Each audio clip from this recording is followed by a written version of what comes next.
আরে এতক্ষণ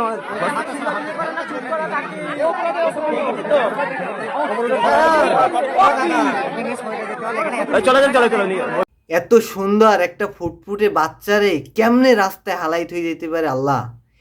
একটা মা একটা সন্তান রে, এত ছোট একটা সন্তান রে কেমনে রাস্তায় এরকমের থুইয়া এবার চলে যায় আল্লাহ। এই বাচ্চাটারে যে এরকমের হালাইট হয়ে গেছে আল্লাহ, এই মায়েরে তুমি একটু হেদায়েত দাও, এগুলো একটু বুঝাও আল্লাহ। আর এই বাচ্চাটারে যে হালাইট হয়ে গেছে আল্লাহ, ওগরে তুমি জীবনে আর কোনো মায়াপোলা দিও না। একটা সন্তান ওর জন্য কত মহিলারা কত কান্নাকাটি করে, আর এগুলো তো ভাই মানুষ না, ওরা মনে করেন যে কুত্তর থেকেও খারাপ। একটা কুত্তাও মনে করেন যে দরদ বোঝে, মনে করেন যে কুত্তাটারে খাওয়াইলে হ্যাঁ মনে করেন যে মানুষের উপকার করে। হ্যাঁ নিজে মনে করেন যে একটা মায়া আছে কুকুরটার। আর এই বাচ্চাটার যে মা বাপ অগর মানে পাপ করে বলে যে এই হারামজাদাগুলায়, আর হিয়ার মনে করেন যে ভোগ করতে এত ছোট ছোট নিষ্পাপ বাচ্চারে।